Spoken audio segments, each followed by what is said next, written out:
just want to share a story about when I first started hearing.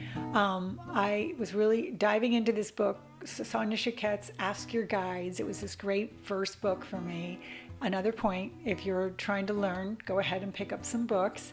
And I was in the middle of this book, and I went to read it before I went to bed one night, and I realized I left my glasses at work. I could literally see them exactly where they were on the bookshelf back in my office. So I was pretty frustrated. Well, I didn't want to give up, so I was like, go back and forth with the book, trying to find the font and see. And I hear really clear. I heard it so clear that I kind of looked around the room to say who said that, because it didn't sound like my voice or my thought voice. I heard, "Look underneath the bed." So after I was like, tried to go back and start reading again, I heard it again.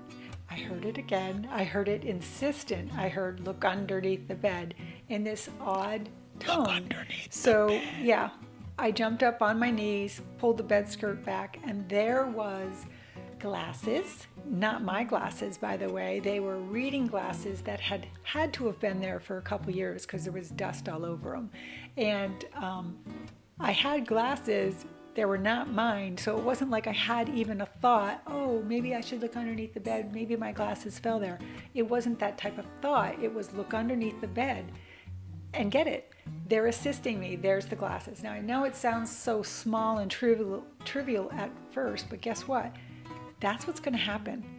They are literally going to test you and sense, are you listening? And once you start tapping into that and you start paying attention, then the bigger things come and the better things come and the bigger and bigger and better. And next thing you know, you're being told that the curling iron's still plugged in. You could burn down your house.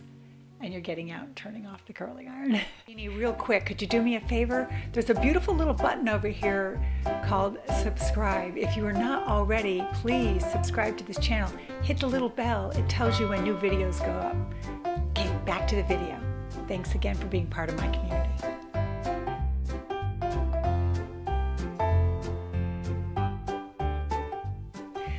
The other story, when I first started to hear, was in the middle of the night one night, I heard this little voice that I understood was my daughter, and it said, "Get the jar, Mommy." No idea what it meant at the time, although she stayed with me long enough and kept saying it.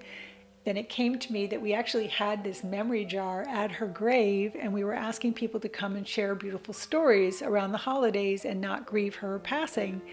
And for some reason, get the jar, get the jar. I tossed and turned for half an hour with that little voice in my head before I finally gave up, threw the covers back, got in my car, down at the end of the street, thank God, around the corner, went into the graveyard on a December night in Vermont. You do the math, right?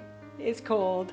And I remembered picking up the jar and kind of laughing but being upset and saying, this better be good. There better be a really good reason why I'm out in the cold picking up this jar to my daughter.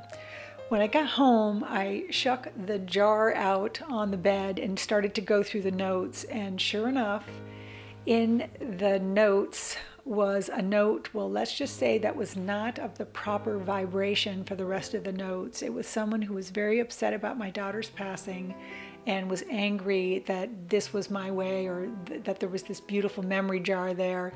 And he was, talking about how could there be a God? You know that note, right? You know that message and those people, right? So I was so upset that someone could put this note in there, but then also so grateful that I picked up the jar and it was me who found it and not anyone else.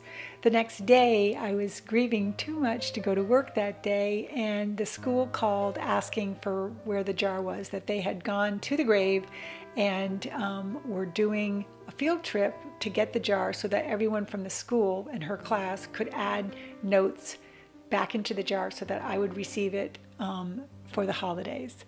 So the way I understand that is, think about this, right?